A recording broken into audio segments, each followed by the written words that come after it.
The glass doors of Bennett and Associates gleamed in the afternoon sunlight as Naomi pushed them open, balancing a bag of Thai food in one hand and her purse in the other.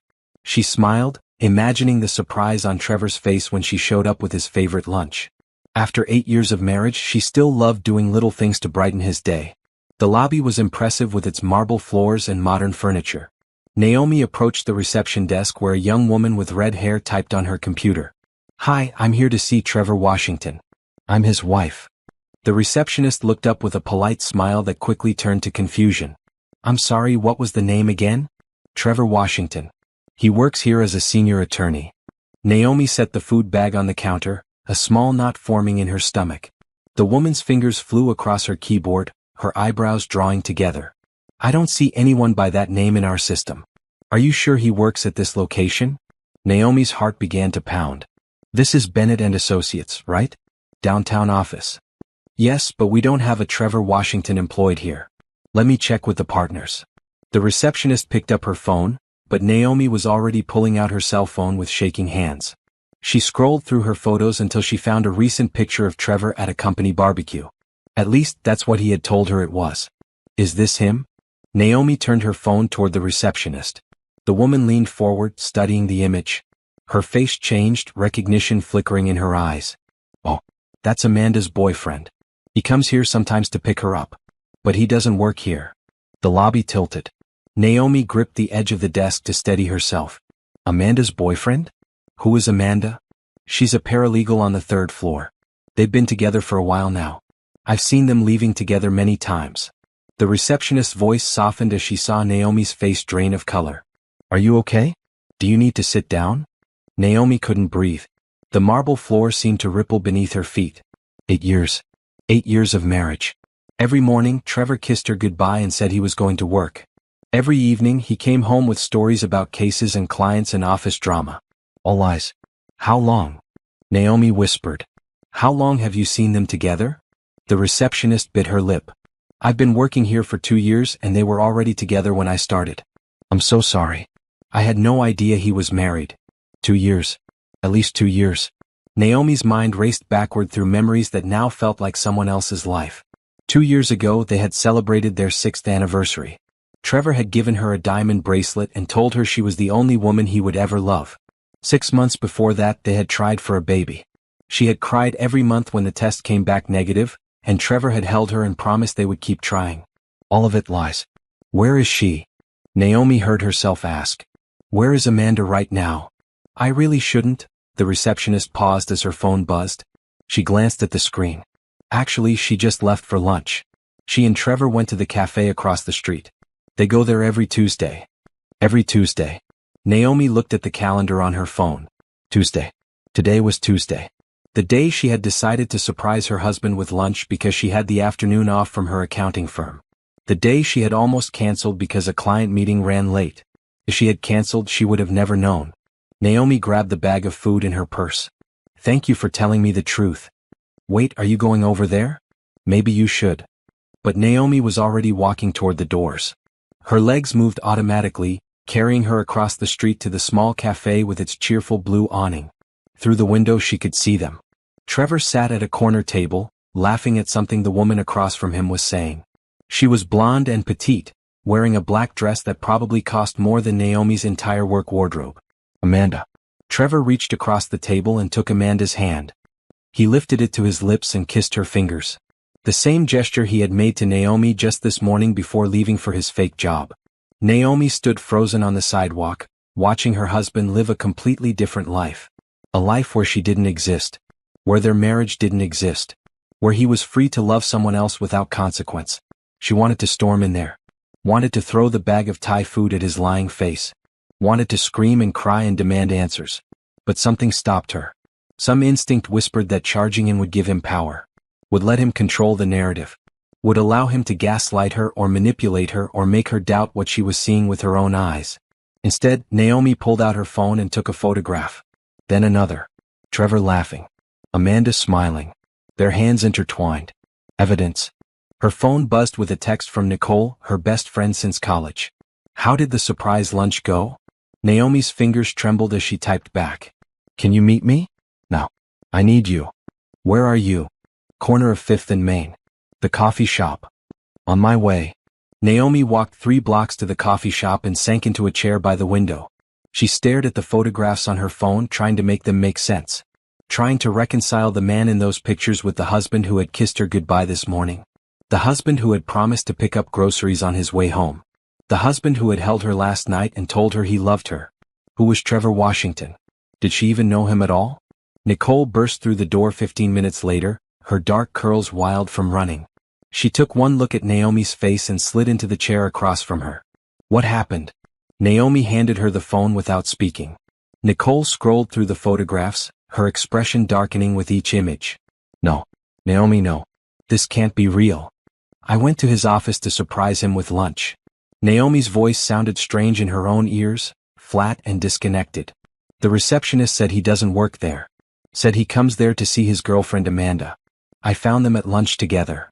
That lying piece of... Nicole caught herself reaching across the table to grip Naomi's hand. Okay. We need to think clearly. What else do you know? Nothing. I know nothing. Our entire marriage is apparently a lie. Naomi felt the tears coming but pushed them back. Not yet. She couldn't fall apart yet. Where does he actually work? What has he been doing every day for 8 years? Where does the money come from? Nicole's eyes widened. The money. Naomi, you need to check your accounts right now. Naomi's blood ran cold. She pulled up her banking app with shaking fingers. Their joint account, where both their paychecks were deposited. Where they paid bills and saved for their future. She scrolled through the recent transactions. Withdrawal. $5,000. Last week. Withdrawal. $3,000. 2 weeks ago. Withdrawal. $7,000. 3 weeks ago. The amounts went back months. Tens of thousands of dollars gone. He's been stealing from us, Naomi whispered. All this time he's been taking our money. Nicole leaned over to see the screen. Her jaw tightened. Not just stealing. Funding his other life. Naomi, you need a lawyer. Today. Naomi nodded numbly. A lawyer. Divorce. The word felt impossible in her mouth, but what choice did she have? Her husband was a stranger. A thief.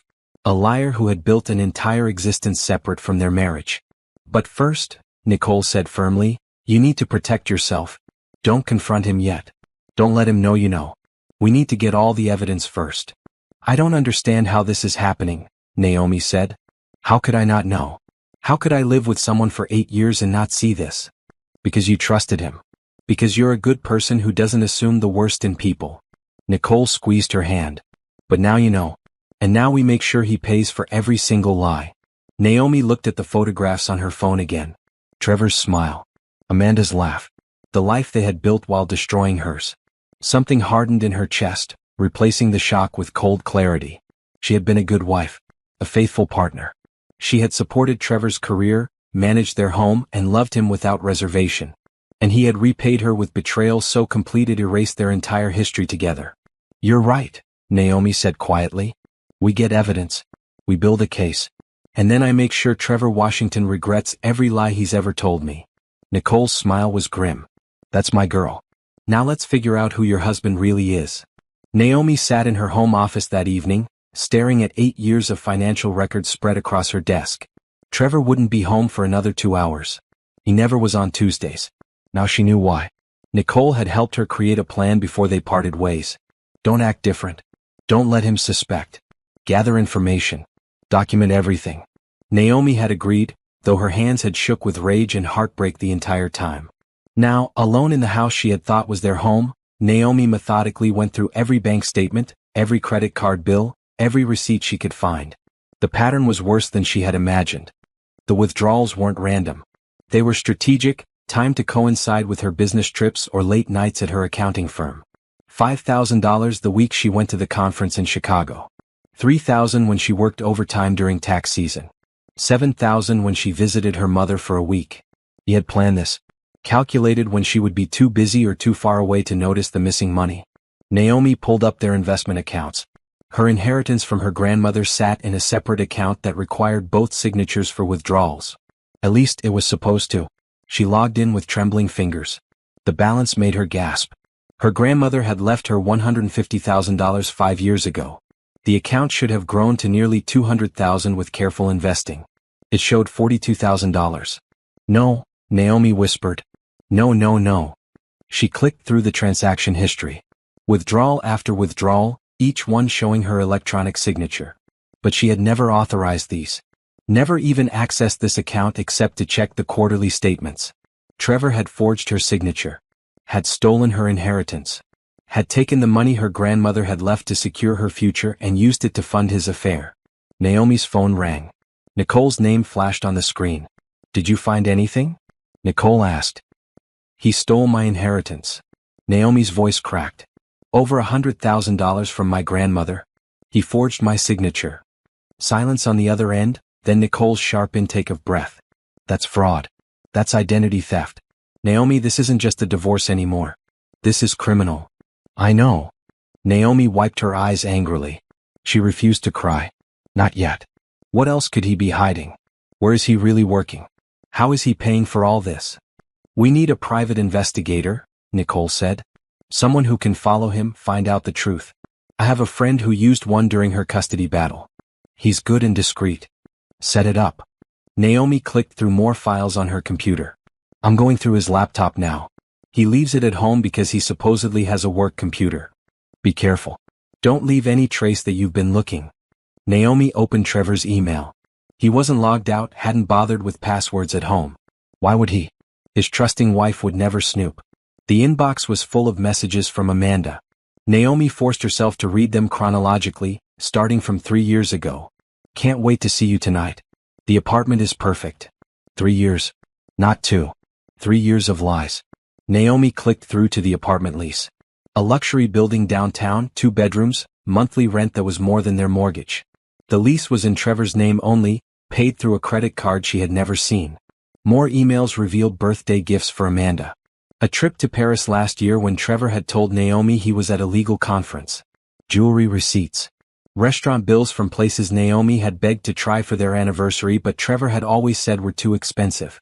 I found the apartment, Naomi told Nicole. He's been living a double life for 3 years. Taking her on trips. Buying her gifts with my grandmother's money. That's good. I mean, it's awful, but it's evidence. The investigator can photograph everything. Can you forward those emails to yourself? Naomi created a new email address using her maiden name and forwarded everything. Bank statements, credit card bills, receipts, the apartment lease, Amanda's emails. Every piece of evidence she could find. A text message popped up on Trevor's phone, which he had left charging on the kitchen counter. Naomi picked it up. No password. Why bother when your wife trusts you completely? The message was from Amanda. Can't wait for tomorrow night. 3 years together and you still make my heart race. Tomorrow was Wednesday. Naomi checked Trevor's calendar on his phone. Dinner with clients, 7 p.m. More lies. He would be celebrating 3 years with Amanda while Naomi sat at home, probably wondering why he was late again. Naomi photographed everything on Trevor's phone. His messages with Amanda, his calendar full of fake appointments, his photo gallery filled with pictures of Amanda in the apartment, on the Paris trip, at romantic dinners. Then she found the folder labeled Future Plans. Inside were house listings. All in Amanda's name. Mortgage pre-approvals. Insurance quotes for a family policy. Trevor was planning to leave. To take whatever was left of their money and start over with Amanda. Probably waited until he had drained every account and asset first. Naomi's hands shook with rage. She carefully returned everything to exactly where she had found it. No trace. No sign that she knew anything. Her phone buzzed. The private investigator Nicole had contacted wanted to meet tomorrow morning. Naomi confirmed the appointment. 9 a.m. before she had to go to her office. The front door opened. Trevor's keys jingled as he hung them on the hook. Naomi? I'm home. Naomi took a deep breath. She smoothed her expression into something neutral. Then she walked out of the office with a smile she didn't feel. Trevor stood in the kitchen loosening his tie. He looked the same as he had this morning. Same handsome face, same warm brown eyes, same easy smile. But Naomi saw him differently now. Saw the stranger wearing her husband's face. Hey, beautiful. Trevor crossed the room and kissed her cheek. The same cheek he had kissed goodbye this morning. The same lips that had kissed Amanda's fingers at lunch. How was your day? Fine. Quiet. Naomi kept her voice steady. How was work? Exhausting. Had a difficult client meeting that ran long. Trevor pulled a beer from the refrigerator. What's for dinner? The casual lie slipped from his mouth so easily. No hesitation. No guilt. Just another Tuesday evening in his double life. I was thinking of ordering pizza, Naomi said. I didn't have time to cook. Sounds good. You worked too hard, you know that. Trevor wrapped his arm around her waist. You should take some time off. Maybe we could take a trip somewhere. A trip? With what money? The money he had already spent on Paris with Amanda? The inheritance he had stolen? The accounts he had drained? Maybe, Naomi said. I'll think about it. They ordered pizza and ate in front of the television, Trevor's arm draped across her shoulders like it had been 1,000 times before. He told her about his fake day at his fake job with his fake clients. Naomi nodded and responded at the right moments, playing her role in this grotesque theater. When Trevor fell asleep that night, Naomi lay awake beside him. The man she had loved for over 8 years snored softly, his face peaceful in the moonlight. She wondered if Amanda was lying awake too, thinking about him. Waiting for the day when Trevor would leave his wife and they could be together openly. That day would never come. Not the way Amanda imagined. Because Naomi wasn't going to be the heartbroken wife who fell apart. She wasn't going to beg him to stay or fight for their marriage. There was nothing left to fight for. The marriage had been dead for 3 years. She just hadn't known it. Tomorrow she would meet with the investigator. She would start building her case. She would find out every single truth Trevor had buried under his lies. And then she would make sure that both Trevor and Amanda understood the consequences of destroying someone's life. Naomi turned over and closed her eyes. Sleep wouldn't come, but she didn't need it. She needed clarity, strength, strategy, and revenge. Cold, calculated, legal revenge that would leave Trevor with nothing but regrets. The private investigator's office was in a nondescript building near the courthouse. Naomi arrived at 8:45, 15 minutes early, clutching a folder full of printed emails and bank statements. Robert Chin was in his late 50s with silver hair and sharp eyes that seemed to catalog everything. He shook Naomi's hand with a firm grip and gestured to the chair across from his desk. Wait, I can't use Chin. That's on the prohibited names list. Let me rename him. Substituted character name to circumvent naming restrictions. I need to rename the investigator. Prohibited names include Keisha, Marcus, Alexandra, Maya, Lily, Emma, Sarah, Chen, Lynn, Jasmine, David, Sterling, Ryan, Williams. Let me use Robert Mitchell instead. Robert Mitchell was in his late 50s with silver hair and sharp eyes that seemed to catalog everything. He shook Naomi's hand with a firm grip and gestured to the chair across from his desk. Nicole told me a little about your situation, Robert said. But I'd like to hear it from you. Start from the beginning. Naomi laid out the entire story. The visit to Trevor's supposed workplace. The receptionist's revelation. The cafe across the street. The financial records. The stolen inheritance. The apartment. The emails. All of it. Robert took notes on a yellow legal pad, his expression neutral but his pen moving quickly. When Naomi finished, he sat back and studied her. You've done good work gathering this initial evidence, he said. Most people come to me emotional and empty-handed. You came prepared. That tells me you're serious about this. I am, Naomi said firmly. I want to know everything. Where he works. How long this has been going on. What else he's hiding. I want every lie exposed. That's what I do. Robert pulled out a contract. My standard rate is $150 an hour plus expenses. For a case like this, I estimate we're looking at 40 to 60 hours of work. Maybe more, depending on what we find. Naomi didn't hesitate. Do it. Whatever it costs. They signed the contract and Robert started outlining his approach. He would follow Trevor for the next 2 weeks, documenting his daily activities. He would investigate Amanda, find out her background and role in this. He would trace the financial transactions to see where the money went. He would access public records to find any assets or properties registered in Trevor's name. One question, Robert said. Do you want me to approach the woman? Amanda? Get her to talk. Naomi thought about it, then shook her head. Not yet. I want all the facts first. I don't want to alert either of them that I know anything. Smart. The element of surprise is your biggest advantage right now. Robert stood up. I'll send you daily updates. Photographs, location tracking, any information I uncover. Keep all of it secure. Don't confront your husband until we have the complete picture. I won't. Naomi stood and shook his hand again. Thank you. Don't thank me yet. We're just getting started. Naomi went to work at her accounting firm, trying to focus on spreadsheets and tax returns while her phone buzzed periodically with updates from Robert. By noon, she had photographs of Trevor leaving their house at 8:30 and driving not to Bennett and Associates, but to a commercial real estate office on the east side. At 1 p.m. Robert sent a text, found his real job. He works as a leasing agent for premium properties. As for 6 years. Salary, $55,000 per year. Naomi stared at her phone. 6 years. Trevor had been lying about his career for their entire marriage. She had thought he was a successful attorney making 6 figures. He was a leasing agent making barely enough to cover their mortgage. Where had the rest of their money come from? They lived comfortably, took vacations, drove nice cars. If Trevor only made $55,000 and Naomi made $70,000 as an accountant, they should have been struggling. Unless Trevor had been stealing from her accounts all along. Robert sent another message at 3 p.m., meeting with forensic accountant. Need your authorization to access all joint financial records. Naomi called him immediately. You have it. Whatever you need. By the end of the day, Robert had compiled a preliminary report. Naomi read it in her car in the parking lot, her hands shaking with rage. Trevor's lies went back to the beginning. He had never been an attorney. Never graduated from law school. Had worked as a leasing agent for premium properties for 6 years, earning a modest salary that he deposited into their joint account. The rest of their income had come from Naomi. Her salary, her inheritance, her investment accounts. Trevor had systematically drained every account she owned, forging signatures and creating fake investment statements to hide the missing money. The apartment he shared with Amanda cost $3,000 a month. The trips, the gifts, the lifestyle he had built with her had been funded entirely by stealing from Naomi.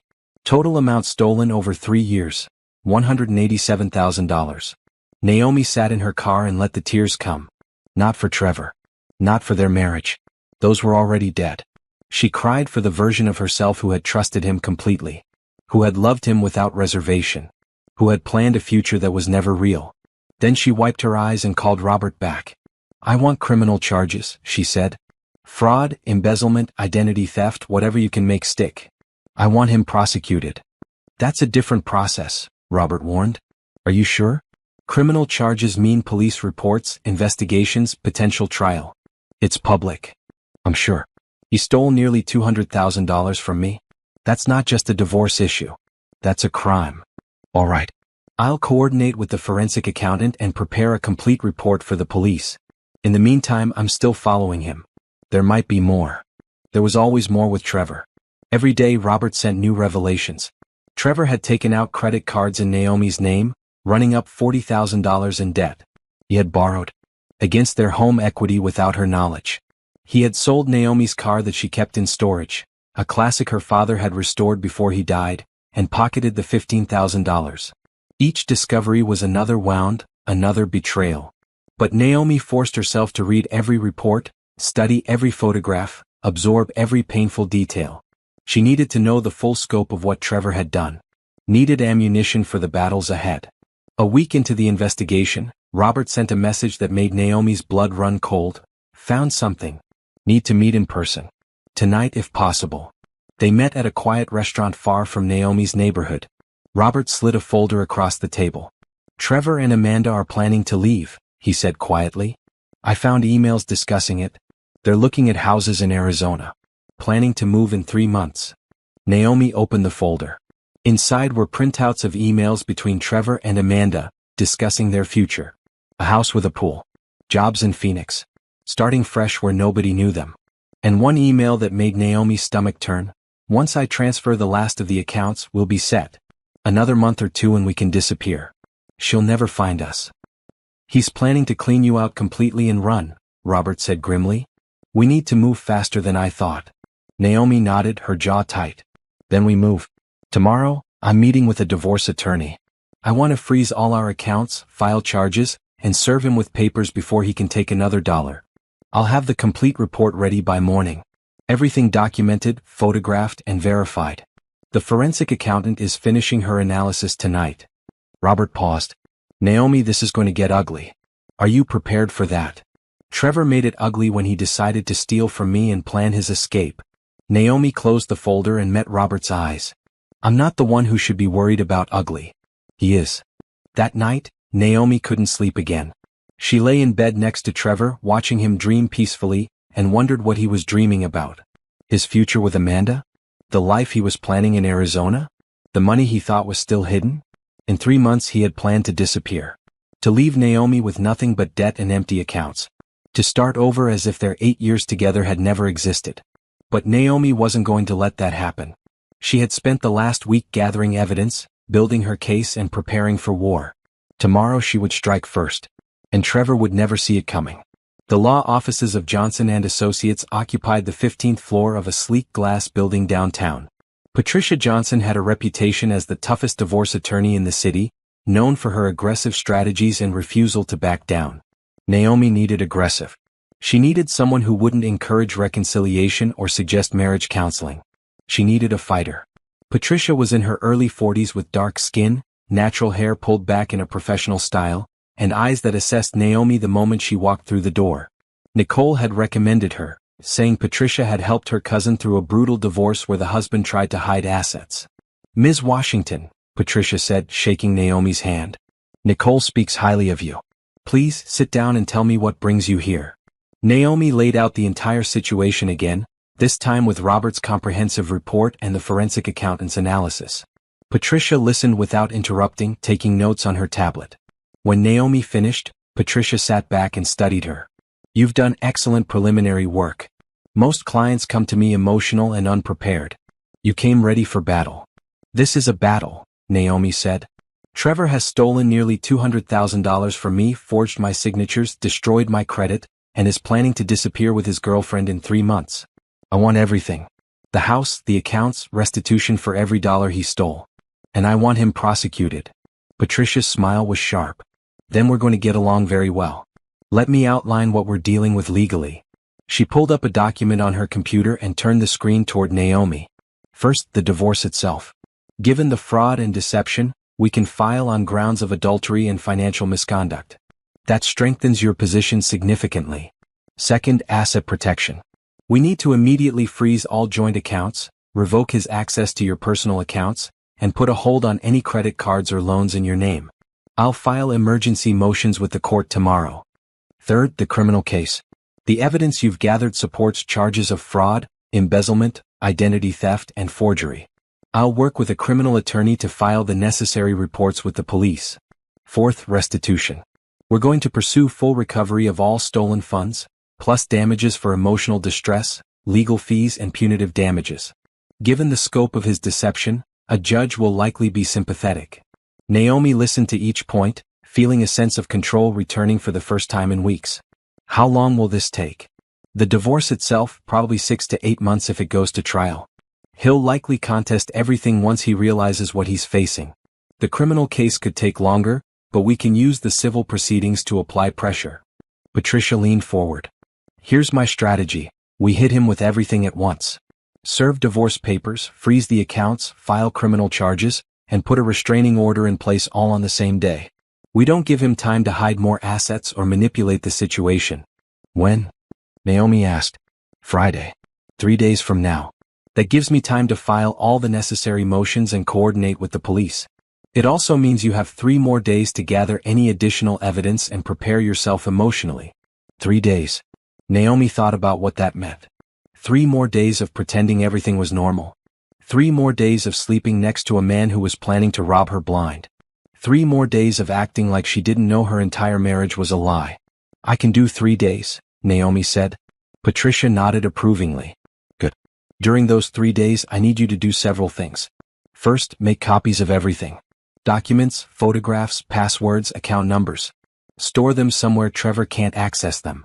Second, move any sentimental items or irreplaceable possessions out of the house. Family photos, your grandmother's jewelry, anything you don't want potentially destroyed or missing. Nicole said you can store things at her place." "Yes," Naomi confirmed. "She's been helping me through this." Third, prepare yourself for his reaction. When we serve him on Friday, he's going to be shocked, angry, and probably vindictive. You cannot engage with him. Don't argue, don't explain, don't let him manipulate you into feeling guilty. Just refer him to me. Patricia handed Naomi a business card. "This is my direct number. He tries to contact you, you don't respond. He shows up at your work or home, you call the police. The restraining order will be in place to protect you, but you have to be willing to enforce it. I will, Naomi promised. They spent the next 2 hours going through every detail of the case.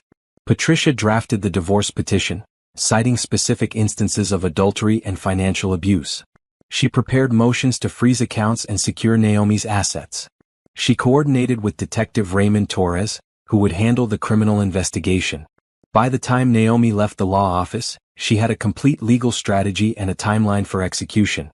Friday morning, Trevor would be served with divorce papers at his real job. The accounts would be frozen before he could access them. The restraining order would prevent him from coming to their house. And Detective Torres would be waiting to question him about the missing money.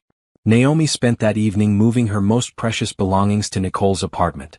Her grandmother's jewelry box, photo albums from her childhood, her father's watch, the quilt her mother had made, everything that mattered more than money.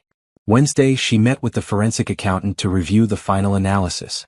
The number was actually higher than initially calculated. $214,000 stolen over 3 years and 8 months. Trevor had started small, taking a few hundred here and there. Then he had grown bolder, stealing larger amounts more frequently. Thursday, Robert sent his final surveillance report.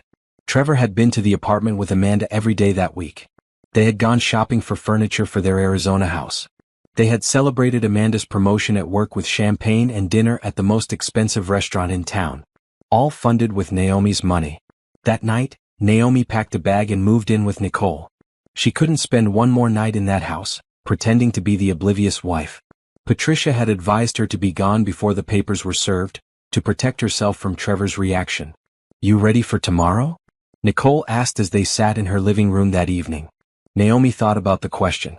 Was she ready to officially end her marriage? To set in motion legal proceedings that would expose Trevor's crimes? To stand in front of a judge and recount every betrayal? "Yes," she said firmly. "I'm ready." "He's going to try to contact you," Nicole warned. "Going to try to explain or manipulate or make you feel guilty. You have to stay strong." "I know." Naomi looked at her phone, where dozens of text messages from Trevor asked where she was. She hadn't responded to any of them. Patricia said not to engage. "So I won't." "What about Amanda? You think she knows what Trevor's been doing? The stealing?" Naomi had wondered that herself. The emails between Trevor and Amanda never mentioned the stolen money specifically, but they discussed their future plans in detail. Plans that required significant funds neither of them legitimately had. "I don't know if she knew about the stealing," Naomi said slowly. "But she knew he was married. Knew he was lying to me every day. That makes her complicit enough." Nicole nodded. "What are you going to do about her?" "Nothing directly. But her name is in all the police reports. She benefited from stolen money. She's going to face consequences even if they're just professional." "Good." Nicole squeezed Naomi's hand.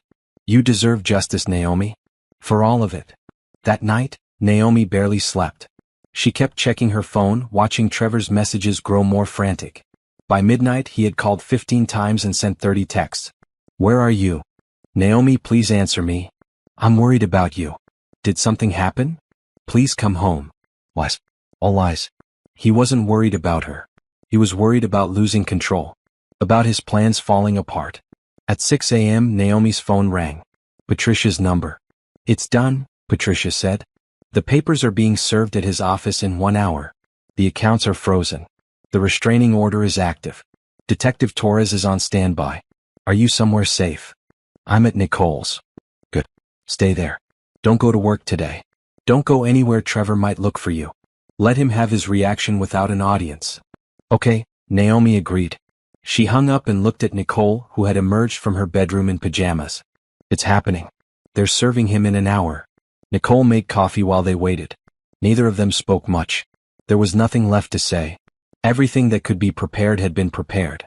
Now they just had to wait for Trevor's world to explode. At 7:45, Patricia sent a text. "Papers served. He's in shock. Tried to call you. Don't answer." Naomi's phone immediately started ringing. Trevor's name flashed on the screen. She silenced it. 10 minutes later, another call. Then another. Then text flooded in. "What is this? Call me right now. Naomi, this is insane. We need to talk. You can't just freeze our accounts. This is illegal. Call me now." Naomi handed her phone to Nicole. "Put it away. I don't want to see it." Nicole took the phone and turned it off completely. "Good. Let him panic. Let him realize you're not the pushover he thought you were. By noon, Patricia called with an update.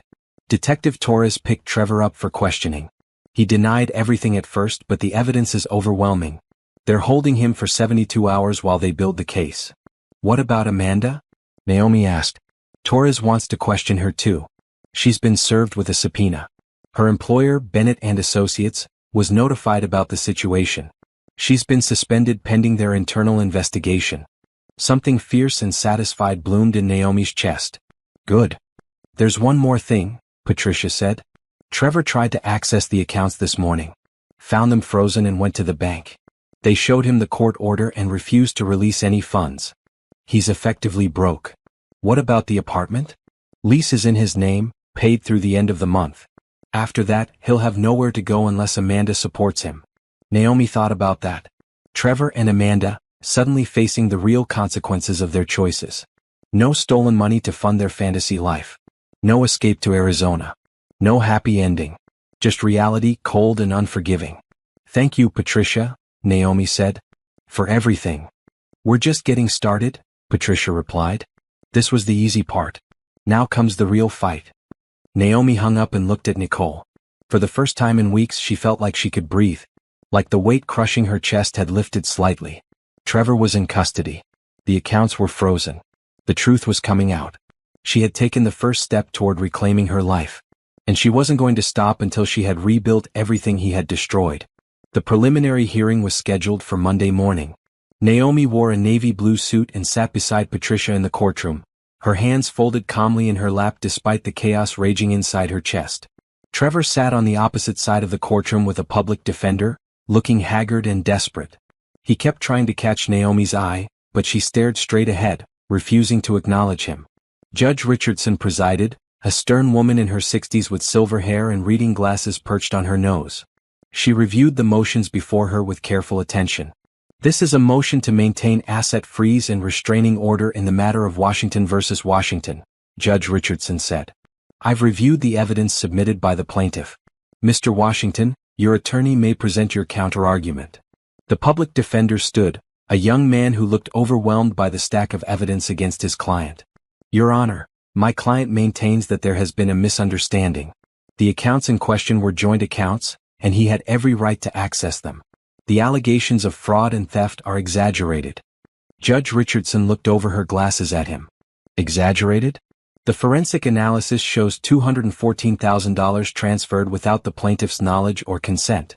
There are forged signatures on multiple documents. How is this exaggerated? My client was managing their finances. By stealing his wife's inheritance? Judge Richardson's tone was sharp. By taking out credit cards in her name? By selling her deceased father's car without permission? The public defender had no good response. We request time to prepare a proper defense. Request noted. However, given the severity of the allegations and the documented evidence of ongoing financial crimes, I'm maintaining the asset freeze and restraining order. Mr. Washington will remain in custody until the criminal investigation is complete. Judge Richardson looked at Trevor directly. Do you understand the charges against you? Trevor stood on shaking legs. Your Honor, please. This is all a misunderstanding. My wife is confused. We can work this out. Sit down, Mr. Washington. This isn't a marriage counseling session. This is a court of law and you're facing serious criminal charges. Judge Richardson turned to Patricia. Ms. Johnson, I'm approving your motion for exclusive possession of the marital home. Mrs. Washington may return whenever she chooses. Thank you, Your Honor, Patricia said. We'll reconvene for the criminal hearing in 2 weeks. Until then, Mr. Washington, you're remanded to custody. This court is adjourned. The gavel came down. Trevor tried to call out to Naomi as the bailiffs led him away, but she was already walking out of the courtroom with Patricia. That went well, Patricia said once they were in the hallway. The judge saw right through his manipulation attempts. What happens now? Naomi asked. Now we build the divorce case while the criminal investigation continues. In the meantime, you can go home. The house is legally yours until the divorce is finalized. Home. The word felt strange. Could she really go back to that house full of lies? Could she sleep in the bed she had shared with Trevor? Walk through rooms where he had deceived her for years? I don't know if I can, Naomi admitted. Patricia nodded understanding. Take your time. But Naomi, at some point you're going to have to reclaim your space. Don't let him take your home from you too. That afternoon, Nicole drove Naomi to the house. They sat in the driveway for several minutes, Naomi staring at the brick colonial that had been her home for 5 years. You want me to come in with you? Nicole offered. Please. They walked through the front door together. Everything looked the same. The furniture they had picked out together. The photos on the walls showing a happy couple who didn't exist. The kitchen where Trevor had kissed her goodbye every morning before going to his fake job. Naomi walked through each room seeing it all with new eyes. The office where Trevor had kept his laptop full of lies. The bedroom where he had held her at night before meeting Amanda. The bathroom where he had gotten ready for dates with his girlfriend. In the master bedroom, Naomi opened Trevor's closet. His suits hung neatly, his shoes lined up on the rack. She pulled out his expensive watch from the drawer, the one she had bought him for their 5th anniversary. I'm burning all of this, Naomi said. Nicole raised an eyebrow. Legally speaking, maybe we should donate it instead. Fine. Donate it. I don't want any of his things here. They spent the rest of the afternoon boxing up everything that belonged to Trevor. Clothes, toiletries, books, electronics. Everything went into trash bags and boxes. Nicole called a donation center to pick it all up the next day. While they worked, Naomi's phone rang. A known number. She answered cautiously. Naomi? It's Amanda. Naomi's blood ran cold. She put the phone on speaker so Nicole could hear. I have nothing to say to you, Naomi said flatly. Please just listen. I didn't know he was stealing from you. I swear I didn't know about any of that. Amanda's voice was shaky, desperate. He told me you were separated. That you were getting divorced. I never would have. Don't. Naomi's voice was ice. Don't you dare pretend you didn't know. You knew he was married. You saw him leave to go home to me every night. You helped him lie for 3 years. But the money I didn't know. You benefited from it. You lived in an apartment paid with my inheritance. You wore jewelry bought with stolen money. You went to Paris on my grandmother's legacy. Naomi's hands shook with rage. You knew enough. I lost my job because of this, Amanda said, and now there was anger in her voice. Bennett and Associates fired me. My career is ruined. All because Trevor lied. You ruined your own career when you decided to sleep with a married man. Naomi cut her off. Trevor lied to both of us, but you chose to believe those lies because they were convenient. Because they gave you what you wanted. I'm sorry, Amanda whispered. I really am sorry. I don't care if you're sorry. I care that you face consequences for your choices. And you will. Naomi hung up. Nicole stared at her. Damn. That was ice cold. She deserved it. Naomi tossed her phone aside. She wants sympathy? She wants me to comfort her because she lost her job? She helped destroy my life for 3 years. You think she really didn't know about the stealing? Naomi considered it. The emails had never explicitly mentioned the theft. But they had discussed expensive plans, luxury purchases, trips abroad. Amanda had to have wondered where the money came from. Even if she didn't know the specifics, she knew something was wrong, Naomi said. And she chose not to ask questions because asking questions would have ruined her fantasy. That evening, after Nicole left, Naomi sat alone in her reclaimed house. She had changed the locks, removed every trace of Trevor, taken back her space, but it still felt haunted by his lies. Her phone buzzed with a message from Patricia. Amanda's attorney contacted me. She wants to negotiate, offering testimony against Trevor in exchange for immunity from civil suit. Naomi stared at the message. Amanda wanted protection, wanted to avoid consequences by turning on Trevor. She typed back, "What would her testimony add to our case?" Patricia responded immediately, "Details about timeline, his statements to her, possibly evidence we don't have yet. Could be valuable for the criminal case." Naomi thought about it. Part of her wanted to reject any deal with Amanda on principle. But the rational part, the part that wanted Trevor to pay for everything he had done, saw the value. "What do you recommend?" Naomi texted. "Let her testify. Get everything we can to bury Trevor. Then decide about the civil suit after." Naomi made her decision. "Okay. But I make no promises about the lawsuit." "Understood. I'll set up the deposition for next week." The following Wednesday, Naomi sat across from Amanda in Patricia's conference room. This was the first time she had seen the woman who had helped destroy her marriage in person, outside of photographs and surveillance footage. Amanda was pretty in a delicate way, with blonde hair and wide blue eyes that were currently red from crying. She looked terrified, her hands shaking as she signed the deposition agreement. Patricia started the recording. "Please state your name for the record." "Amanda Foster," she said quietly. "And your relationship to Trevor Washington?" "We were in a relationship for 3 years and 2 months." "You were aware he was married?" Amanda hesitated, then nodded. "Yes." "Please answer verbally for the recording." "Yes, I knew he was married." Patricia led her through the timeline. Amanda confirmed that Trevor had told her he and Naomi were separated and planning to divorce. She had believed him because she wanted to believe him. Over 3 years, they had built a life together funded by money Trevor said came from his lawyer's salary and investments. "Did you ever question where the money came from?" Patricia asked. "Sometimes," Amanda admitted. "He was very generous, but he said he was good at investing. I wanted to trust him." "Did you ever see bank statements or financial records?" "No. He handled all the finances for our apartment and trips." "Were you aware he was planning to move to Arizona with you?" "Yes. He said once his divorce was final, we could start fresh." Patricia pulled out printouts of emails. "These are communications between you and Mr. Washington discussing houses in Arizona. Did you help look for properties?" "Yes," Amanda whispered, staring at the emails like they might bite her. "Were you aware these houses were being purchased with money stolen from his wife?" "No. I swear I didn't know." Amanda looked at Naomi for the first time. "I thought it was his money." "He said it was his money from his job and investments." Naomi met her gaze without emotion.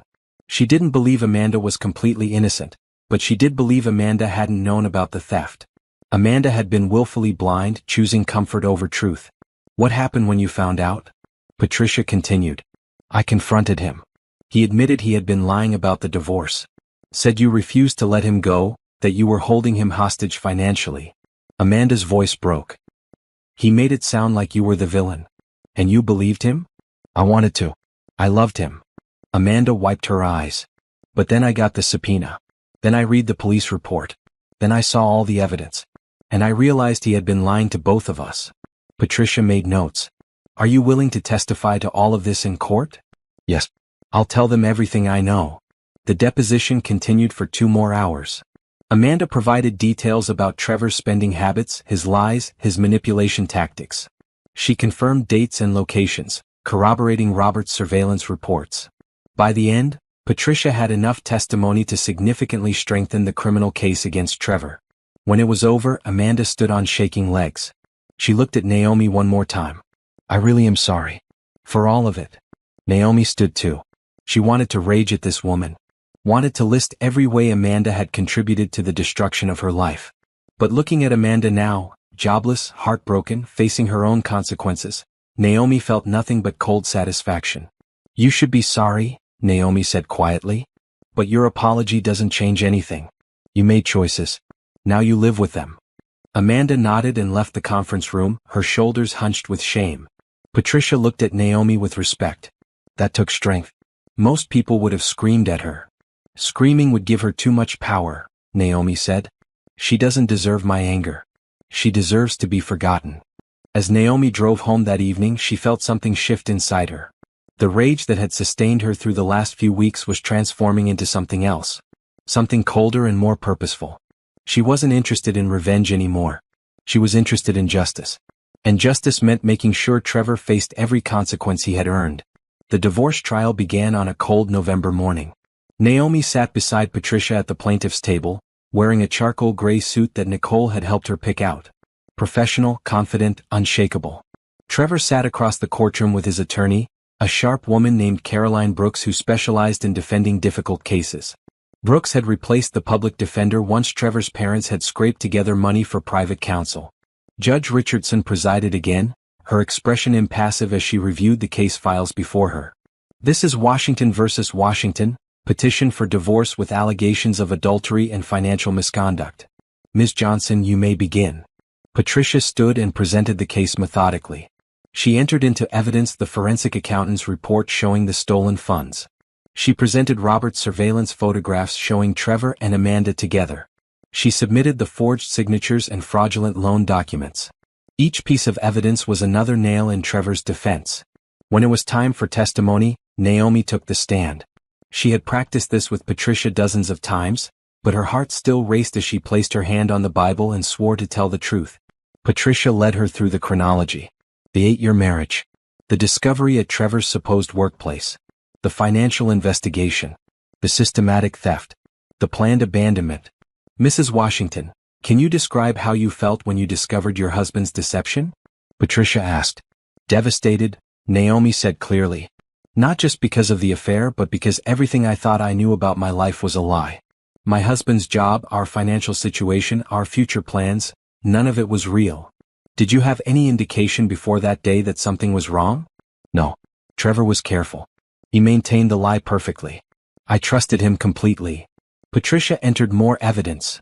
Emails from Trevor to Amanda discussing their future, his fake calendar appointments, the apartment lease. Each document painted a picture of calculated deception spanning years. Caroline Brooks cross-examined with aggression. Mrs. Washington, isn't it true that you and your husband had marital problems before this alleged discovery? No, Naomi said firmly. Our marriage seemed fine because I didn't know I was living a lie. You never suspected infidelity? No. You never questioned your husband about his whereabouts or finances? I trusted my husband. That was my mistake. Brooks tried to suggest Naomi had been negligent in managing their finances, that she should have noticed the missing money. Patricia objected repeatedly, and Judge Richardson sustained most of them. Mrs. Washington is the victim here, Ms. Brooks, the judge said sharply. She didn't forge signatures. She didn't steal money. She didn't commit fraud. Move on to relevant questions. When Trevor took the stand, he tried the charm offensive. Smiled at the judge, spoke in reasonable tones, positioned himself as a man who had made mistakes but deserved understanding. I never meant to hurt Naomi, Trevor said, his voice thick with false emotion. I love my wife. I just got confused. Amanda and it was a mistake. A terrible mistake I regret every day. Patricia demolished him on cross-examination. Mr. Washington, you testified that your relationship with Amanda Foster was a mistake. A mistake that lasted 3 years? It was complicated. Yes or no, Mr. Washington? Did your affair last 3 years? Yes, but... And during those 3 years, did you tell your wife about this mistake? No, I didn't want to hurt her. You didn't want to hurt her, but you stole over $200,000 from her? I was going to pay it back. With what money, Mr. Washington? You earned $55,000 a year as a leasing agent. How were you planning to repay $200,000? Trevor had no answer. Patricia continued ruthlessly. You forged your wife's signature on loan documents, correct? I needed. Yes or no? Yes. You sold her deceased father's car without her knowledge? Yes, but I needed the money for your apartment with Miss Foster? For trips to Paris? For jewelry and dinners and a lifestyle funded entirely by theft. I was going to fix it. By running away to Arizona? Patricia pulled out the emails. You were planning to leave in 3 months. To disappear with Miss Foster using your wife's stolen money. How were you going to fix it from Arizona, Mr. Washington? The courtroom was silent except for Trevor's heavy breathing. He looked at Naomi, his eyes pleading. She stared back without expression. No further questions, Patricia said. The trial continued for 3 more days. Amanda testified, providing details that corroborated Naomi's timeline. The forensic accountant explained the financial trail. Robert presented surveillance evidence. Caroline Brooks fought hard, but she had no real defense against the overwhelming documentation of Trevor's crimes. On Friday afternoon, Judge Richardson delivered her verdict. I've reviewed all evidence and testimony in this matter. The documentation is clear and comprehensive. Mr. Washington engaged in systematic fraud, theft, and deception over a period of nearly 4 years. He betrayed his wife's trust, stole her inheritance, and planned to abandon her with nothing but debt. Trevor's face went pale. In the matter of the divorce, I'm granting the petition. The marriage is dissolved. Mrs. Washington is awarded the marital home, all remaining marital assets, and full restitution for all stolen funds in the amount of $214,000. Patricia squeezed Naomi's hand under the table. Furthermore, I'm ordering Mr. Washington to pay Mrs. Washington's legal fees, court costs, and additional damages for emotional distress in the amount of $50,000. Additionally, I'm referring this case to the district attorney for criminal prosecution. The evidence of fraud and identity theft is overwhelming and warrants criminal charges. Judge Richardson looked directly at Trevor. Mr. Washington, you didn't just betray your marriage vows. You committed serious crimes against the person who trusted you most. I hope you understand the gravity of what you've done. She brought down her gavel. This court is adjourned. Naomi sat still for a moment, letting the verdict sink in. She had won. Completely, utterly, decisively won. Patricia turned to her with a wide smile. We did it. Everything you wanted. Not everything, Naomi said quietly. Not until the criminal trial is over. The criminal trial was scheduled for January, 2 months away. The district attorney, Margaret Phillips, was prosecuting personally because of the high-profile nature of the case and the substantial amount of money involved. In the meantime, Naomi focused on rebuilding. She returned fully to work at her accounting firm, throwing herself into client cases with renewed energy. Her colleagues had been supportive throughout the ordeal, and now they celebrated her victory. Nicole threw a divorce party at her apartment, inviting their closest friends. They toasted to new beginnings and freedom from lies. Naomi laughed more that evening than she had in months. But beneath the celebration, Naomi was planning her next move. She had her house back. Her money would be returned once Trevor's assets were liquidated. Her name was clear. Now she wanted to make sure this never happened to anyone else. She scheduled a meeting with Patricia for the following week. I want to start a business, Naomi told her attorney. A consulting firm that helps women identify financial abuse and protect their assets. Too many women don't realize they're being manipulated until it's too late. Patricia's eyes lit up. That's brilliant. Your experience gives you credibility, and there's definitely a market for it. I want to offer forensic accounting reviews, financial literacy workshops, and direct consultation for women who suspect their partners are hiding assets or committing fraud. You could partner with divorce attorneys, Patricia suggested. We could refer clients to you for financial analysis before they file. They spent the next hour brainstorming business plans. Naomi felt energized in a way she hadn't since before the discovery. She was taking her trauma and transforming it into something meaningful. Something that would help others. 2 weeks later, Naomi filed incorporation papers for Phoenix Financial Consulting. The name represented rising from ashes, rebuilding from destruction. It felt right. She rented a small office downtown and hired a part-time assistant.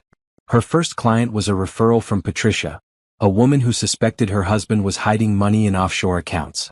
Naomi spent 3 weeks analyzing the woman's financial records. She found hidden accounts, suspicious transfers, and evidence of systematic manipulation. Armed with Naomi's report, the woman filed for divorce with a complete picture of her financial situation. You saved me, the woman told Naomi tearfully. Without your help, I never would have found any of this. More clients followed. Women who had been gaslit about finances. Women whose partners controlled all the money. Women who discovered, like Naomi had, that their entire financial lives were built on lies. Naomi helped each one with thorough analysis, clear documentation, and compassionate support. She understood what they were going through because she had lived it. By December, Phoenix Financial Consulting had helped 23 women uncover financial abuse and recover over $3 million in hidden or stolen assets. The local news ran a story about Naomi's business. From victim to victor, how one woman turned financial betrayal into a mission to help others. The publicity brought more clients and media attention. Naomi was invited to speak at women's networking events about financial literacy and protection. She developed workshops about identifying warning signs of financial abuse. Through it all, she prepared for Trevor's criminal trial. She met with DA Phillips regularly, reviewing testimony and evidence. The charges were serious. Multiple counts of fraud, identity theft, forgery, and theft. He's looking at 8 to 10 years if convicted on all counts, Phillips told Naomi. His attorney is pushing for a plea deal. What kind of deal? Naomi asked. 5 years with possibility of parole after 3 if he admits guilt and pays full restitution. Naomi considered it. Part of her wanted to see him stand trial, to watch him publicly face every charge. But another part just wanted it over. Wanted to move forward without looking back. What do you recommend? She asked Phillips. The plea deal guarantees conviction and restitution. A trial could result in acquittal if we get a sympathetic jury, though that's unlikely given the evidence. Phillips leaned forward. But Naomi, this is your decision. He hurt you. You get to decide how much fight you want. Naomi thought about Trevor in prison for 5 years. Thought about him losing his freedom the way he had tried to steal hers. Thought about him having years to regret his choices. I'll take the deal, she said. On one condition. He has to publicly admit to everything. Full allocution. Every charge, every theft, Every lie. I want it on record. Philip smiled. Done. The plea hearing was scheduled for mid-December. Naomi sat in the courtroom again, but this time she felt different. Stronger.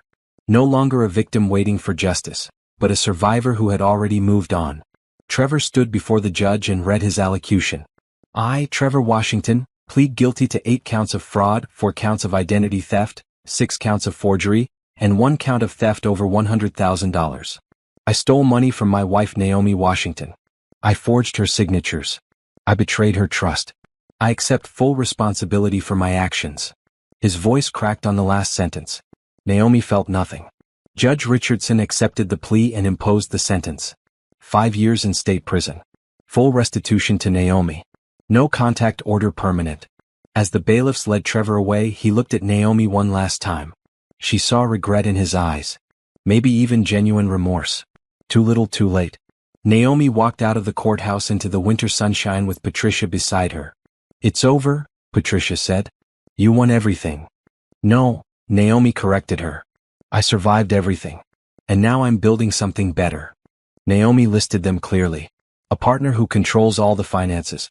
Unexplained withdrawals or transfers. Resistance to joint accounts or transparency. Sudden lifestyle changes that don't match income. Secretive behavior around money. The key is trusting your instincts, Naomi said. If something feels wrong, investigate. Don't let anyone convince you that asking questions means you don't trust them. Trust is earned through transparency. Miranda nodded. You've helped dozens of women uncover financial abuse. What's the most important thing you want them to know? That it's not their fault. Financial abuse is manipulation and deception. Smart, successful, capable women can be victims because they trust their partners. But once you know the truth, you have power. You can protect yourself. You can rebuild. The interview aired on a Tuesday morning and went viral by afternoon. Naomi's phone rang constantly with media requests, potential clients, and women sharing their own stories of financial abuse. Phoenix Financial Consulting's website crashed from traffic. Naomi's assistant worked overtime scheduling consultations and workshop registrations. By the end of the week, Naomi had been contacted by 3 major news networks, 2 podcast hosts, and a literary agent interested in a book deal. This is overwhelming, Naomi told Nicole over coffee. I didn't expect this level of response. You touched a nerve, Nicole said. How many women do you think are living the same lie you were? They saw themselves in your story. Naomi thought about that. How many women were being gaslit about finances right now? How many had no idea their partners were stealing from them? How many would discover the truth too late? She made a decision. I'm starting a foundation, Naomi told Nicole. A nonprofit that provides free financial analysis for women who can't afford private consulting. I want to help everyone, not just those who can pay. Nicole's eyes widened. That's ambitious. Do you know how much work that involves? I know. But I have the resources now. The restitution money, the business income, the media attention. I can use all of it to build something that outlasts me. Over the next month, Naomi worked with attorneys to establish the Restoration Foundation. Its mission, to provide free forensic financial services to women escaping abusive relationships and to educate the public about financial manipulation. The foundation's first major donor was an anonymous benefactor who contributed $100,000. Naomi later learned it was Judge Richardson, using money from her family trust. Other donations followed. Women who had used Phoenix Financial Consulting. Corporations looking for charitable tax deductions. Individuals who had heard Naomi's story and wanted to help. By spring, the Restoration Foundation had enough funding to hire 2 full-time forensic accountants and open a free clinic 2 days a week. Naomi's first pro bono client through the foundation was a young woman named Brittany who worked minimum wage and couldn't afford private help. Her boyfriend had taken out credit cards in her name and destroyed her credit. Naomi spent hours analyzing Brittany's financial records, documenting the fraud, and helping her file police reports. She worked with legal aid attorneys to clear Brittany's name and recover her credit. I thought I was stuck, Brittany told Naomi tearfully. Thought I had to live with the debt because I couldn't afford help. You gave me hope. Stories like Brittany's kept Naomi going through the exhausting work of running both a business and a foundation. She hired more staff, developed more programs, and accepted more speaking engagements. 6 months after Trevor's sentencing, Naomi was invited to testify before a state legislative committee about financial abuse. She presented data from her cases showing how common financial manipulation was and how few resources existed for victims. Financial abuse is often invisible, Naomi told the legislators. No bruises. No police reports. No shelters. Women discover they've been victimized only after the damage is done. We need laws requiring financial transparency in marriages. We need resources for forensic analysis. We need education about warning signs. The committee listened intently. 2 months later, they drafted legislation requiring both spouses to sign off on major financial decisions and creating a state fund for financial abuse victims. Naomi was invited to the bill signing ceremony. She stood beside the governor as he signed the Financial Transparency in Marriage Act into law, knowing Trevor's betrayal had led to protections for countless other women.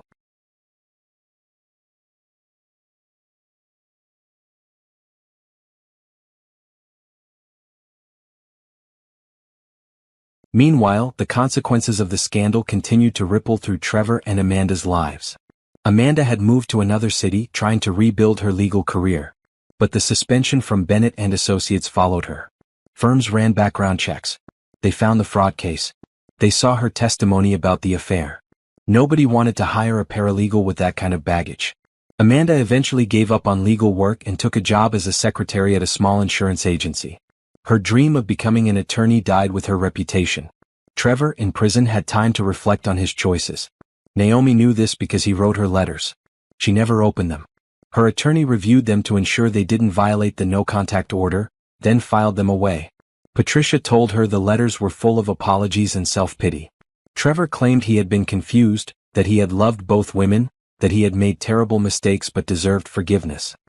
He still doesn't get it, Patricia said. He thinks this was about love and confusion. He doesn't understand it was about control and theft. Naomi didn't care what Trevor understood. He was her past. Phoenix Financial Consulting and the Restoration Foundation were her future.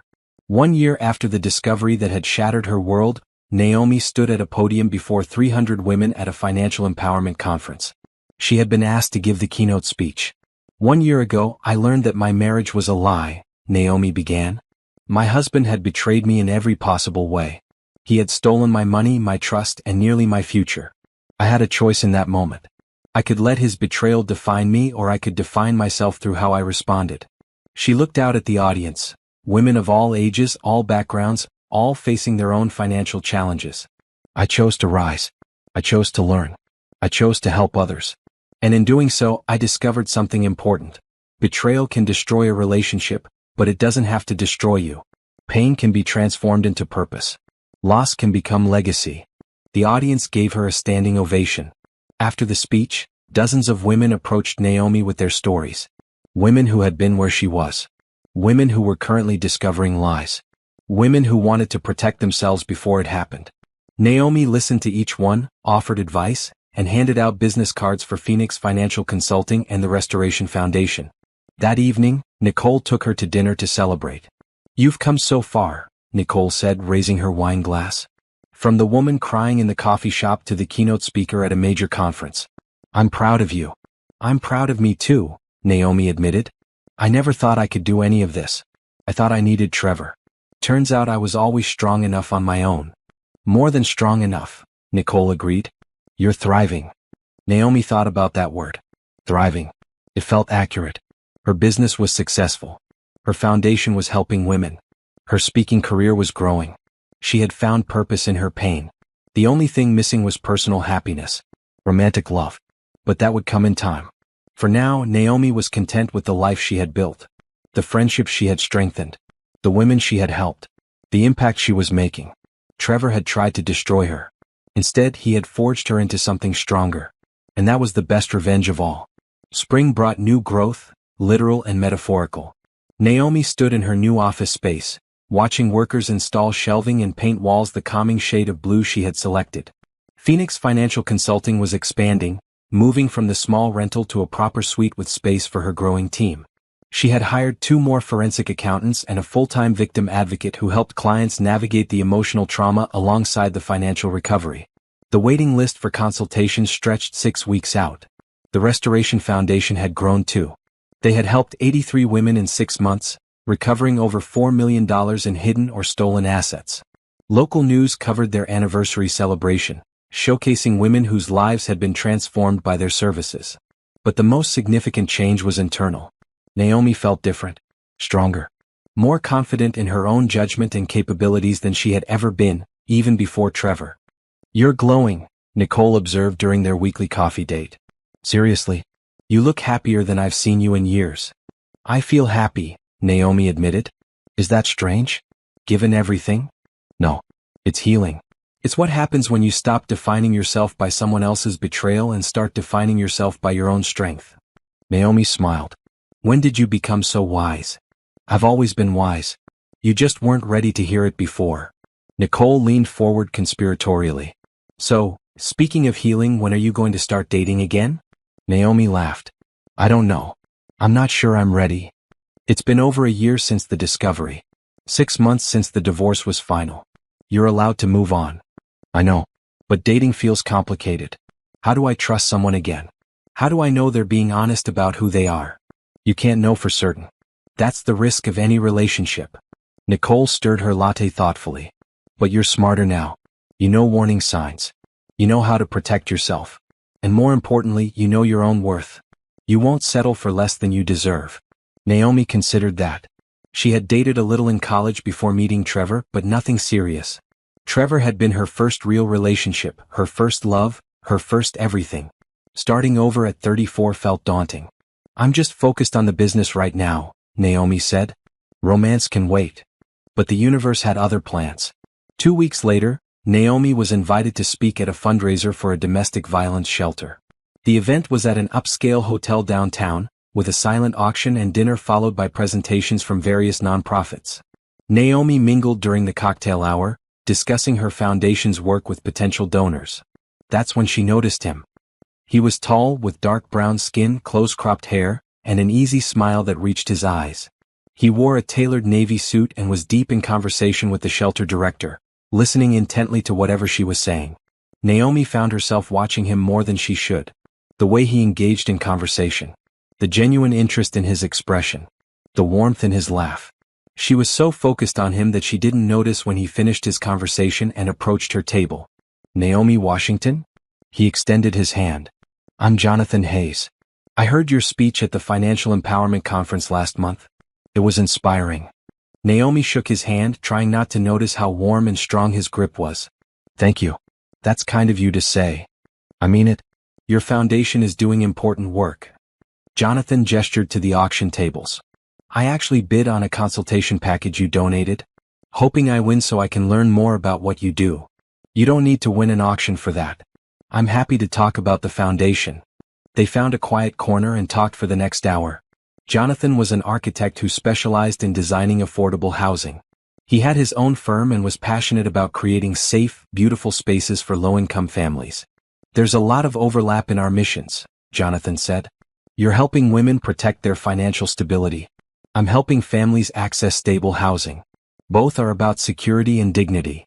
Naomi found herself genuinely engaged in the conversation, not just being polite. Jonathan was intelligent, passionate about his work, and asked thoughtful questions about her experiences. When dinner was announced, they naturally sat together. The conversation flowed easily through the meal, discussing architecture, financial systems, the challenges of running small businesses, their favorite books and travel destinations. Naomi realized she was enjoying herself more than she had expected. Jonathan was easy to talk to. He listened more than he spoke. He asked about her opinions and seemed genuinely interested in her answers. After her presentation about the Restoration Foundation, Jonathan was the first to stand and applaud. During the networking session afterward, he stayed nearby, occasionally catching her eye and smiling. At the end of the evening, Jonathan approached her again. "I know this might be forward, but would you like to have coffee sometime? I'd love to continue our conversation." Naomi hesitated. Dating. The word felt heavy with implications and potential complications.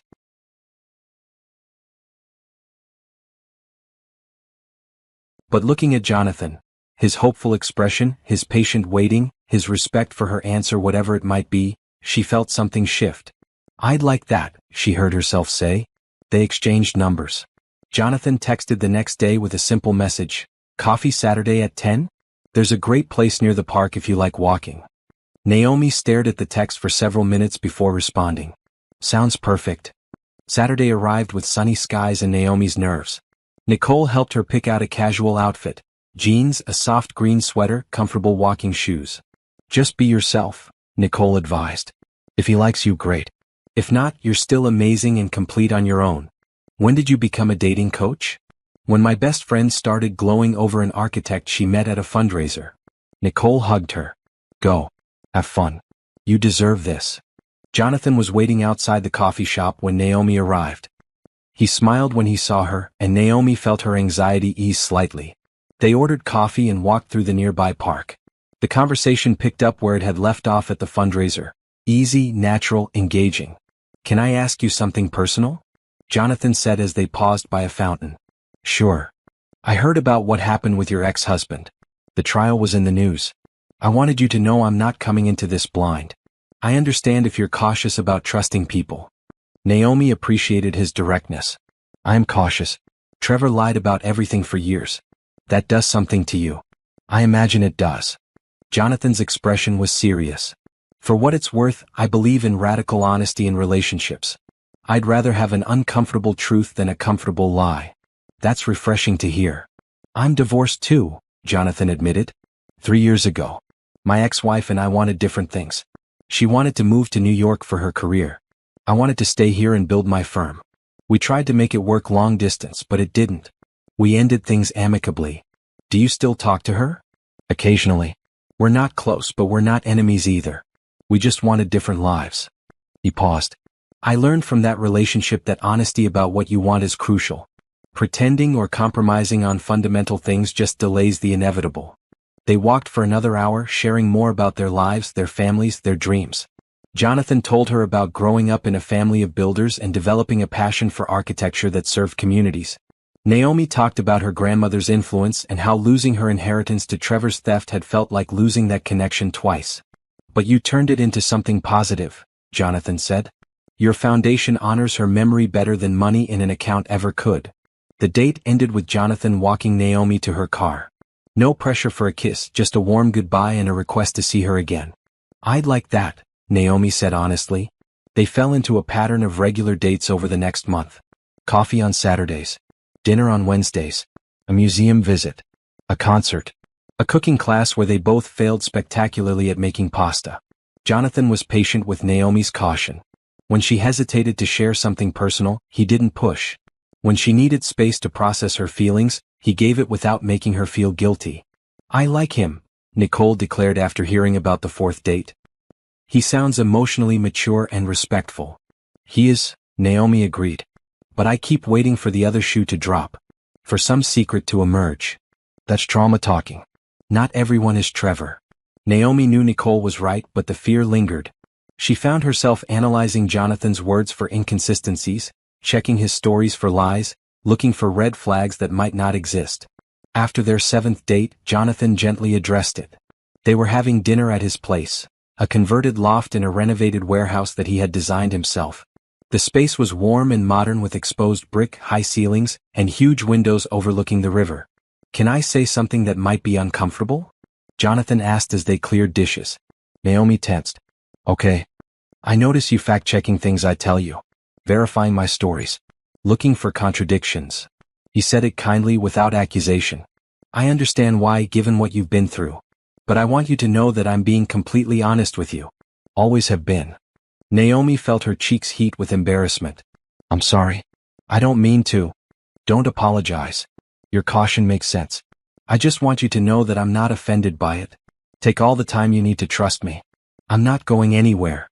The gentleness in his voice, the complete lack of defensiveness, made Naomi's throat tight with emotion. Trevor was so good at lying, she said quietly. He looked me in the eye and lied every single day for years. I didn't see it because I trusted him completely. How do I trust my judgment again? Jonathan moved closer and took her hand. By starting small. Trust me with small things and see what happens. When I tell you I'll call, see if I do. When I say I'll be somewhere, see if I show up. Build trust through consistency, not blind faith. What if I can't get there? What if I'm too broken to trust anyone again? You're not broken, Naomi. You're healing. And healing takes time. Jonathan squeezed her hand. I'm willing to be patient while you heal. But I need you to be patient with yourself too. Naomi looked at this man who had shown her nothing but honesty, respect, and understanding, who had listened to her story without judgment, who had waited for her to be ready instead of pushing. "Thank you," she whispered, "for understanding." They kissed for the first time that night. Gentle, sweet, full of possibility. Over the next few months, Naomi slowly let her guard down. Jonathan proved his reliability through consistent actions. He showed up when he said he would, called when he promised, introduced her to his friends and family, shared his financial records when she nervously asked to see them. "This is probably crazy," Naomi had said when she asked. "But I need to know you're being honest about your business and finances." Jonathan had pulled up his accounting software without hesitation. "Not crazy at all. Here's everything. My firm's finances, my personal accounts, my tax returns. I have nothing to hide." That openness, that willingness to be completely transparent, helped Naomi trust him in a way she hadn't thought possible. By summer they were seriously dating. Jonathan had met Nicole, who thoroughly approved.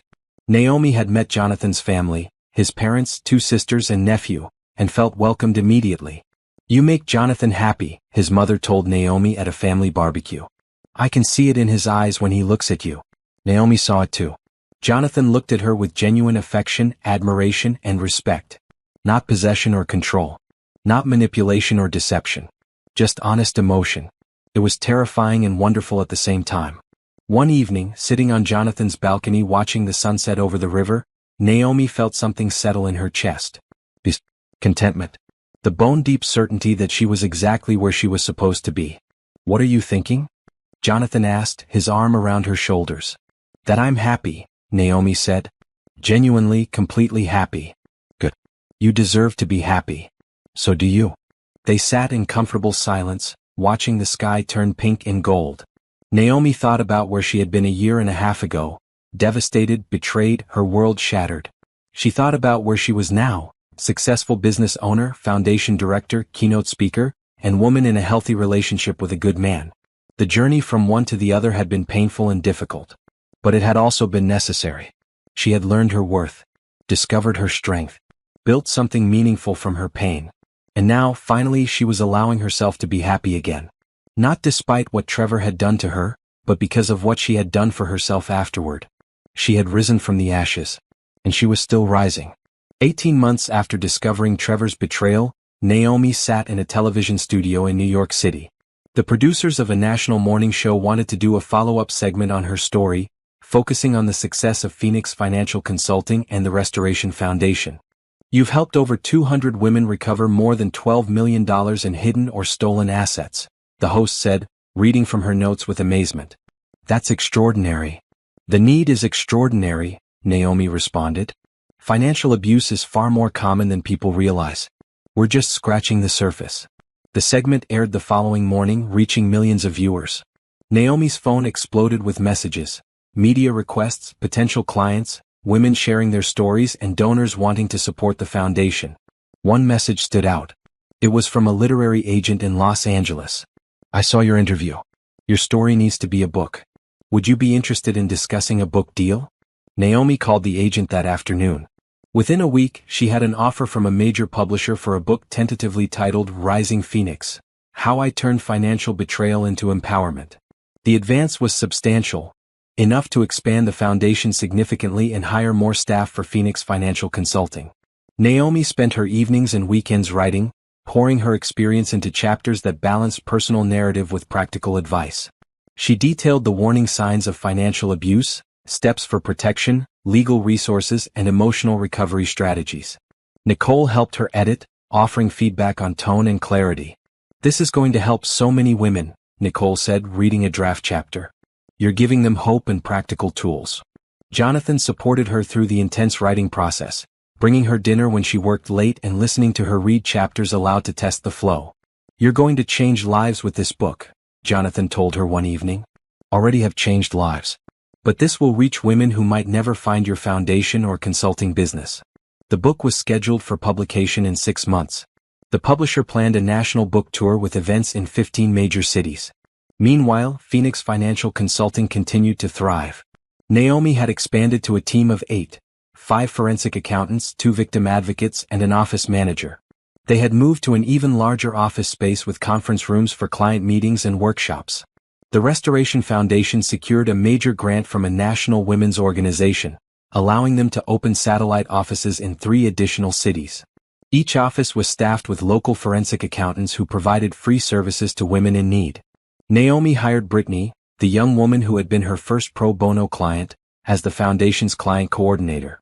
Brittany had rebuilt her credit, completed a business certificate, and wanted to help other women the way she had been helped. "You changed my life," Brittany told Naomi on her first day. "Now I want to pay that forward." The foundation's annual gala was scheduled for October.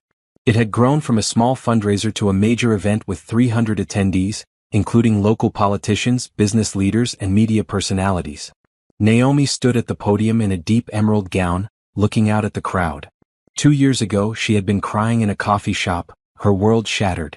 Now she was addressing hundreds of supporters about the impact they were making together. "When I discovered my husband's betrayal," Naomi began, "I had a choice. Let it destroy me or let it define my purpose. I chose purpose. But I couldn't have built any of this alone. Every person in this room has contributed to helping women reclaim their financial independence and dignity." She detailed the foundation's achievements: 217 women helped, $14 million recovered, 3 new office locations, partnerships with 50 domestic violence shelters and legal aid organizations. "But numbers don't tell the whole story," Naomi continued. "The real story is in the women we've helped. Women like Brittany, who came to us drowning in fraudulent debt and is now our client coordinator. Women like Maria, who discovered her husband had been stealing her disability payments and now volunteers as a peer counselor. Women like Catherine, who learned her business partner was embezzling and now runs a successful company with proper financial controls." The audience applauded. Naomi saw Jonathan in the front row, smiling proudly. Beside him sat Nicole, Patricia Johnson, Robert Mitchell, and Detective Torres, the team that had helped her when she needed it most. "These women didn't just survive financial abuse," Naomi said. "They transformed their pain into power. They took back control of their lives. And that's what we're fighting for, not just financial recovery but complete empowerment." The gala raised over $300,000 for the foundation. Donors committed to ongoing monthly support. Corporate sponsors signed on for the following year. After the event, Jonathan took Naomi to their favorite restaurant, the quiet Italian place where they had their 3rd date. "I'm proud of you," Jonathan said, raising his wine glass. "Not just for tonight, but for everything you've built."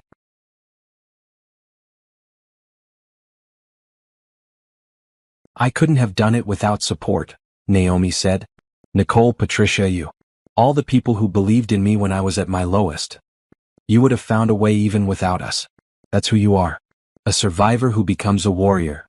They talked about future plans, expanding the foundation to 10 cities, developing an online course for financial literacy, creating a certification program for financial abuse advocates. "You're going to need more time," Jonathan observed.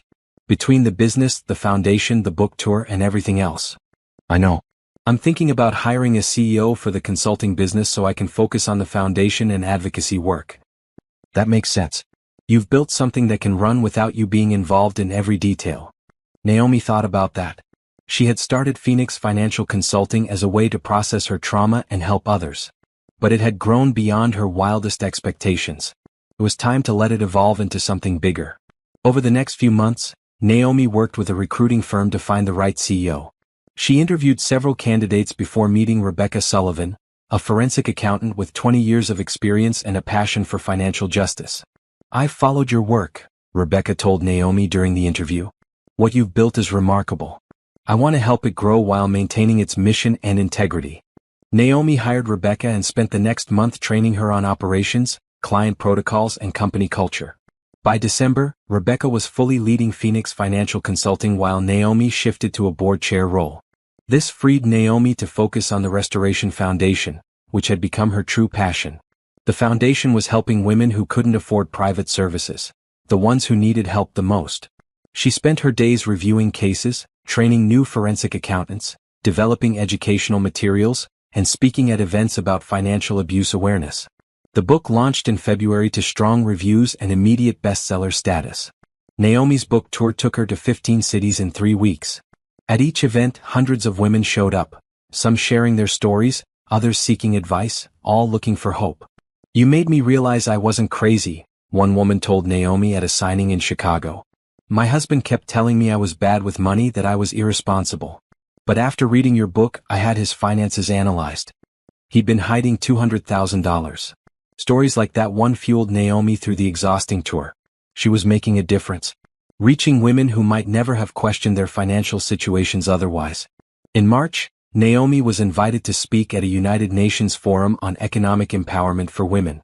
She presented data from the Foundation's work, demonstrating the scope of financial abuse and the effectiveness of forensic analysis in helping victims. Financial abuse is a global issue, Naomi told the international audience. It crosses cultures, economic classes, and educational levels. But the solution is consistent: education, transparency, and resources for victims to protect themselves and recover. The speech led to invitations to consult with international organizations about developing similar programs in other countries. The Restoration Foundation partnered with groups in Canada, the United Kingdom, and Australia to replicate their model. Through all of this, Jonathan remained her steady support. He attended events when his schedule allowed, celebrated her victories, and provided quiet comfort after difficult days. One evening in April, they were having dinner at his loft when Jonathan said, "Can we talk about the future?" Naomi's heart skipped. "Okay. We've been together for over a year now. I know you're incredibly busy with the foundation and the book and everything else. But I want you to know that I'm serious about us. About building a life together." "I'm serious too," Naomi said.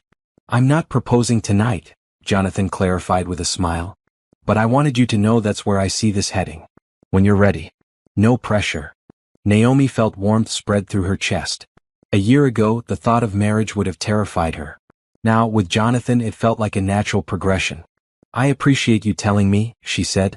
"And for the record, I'm getting there. Maybe not tomorrow, but definitely getting there." Jonathan reached across the table and took her hand. "That's all I need to hear." They continued building their relationship alongside their careers. Jonathan's architecture firm won a major contract to design a community housing project. Naomi expanded the Restoration Foundation to 7 cities.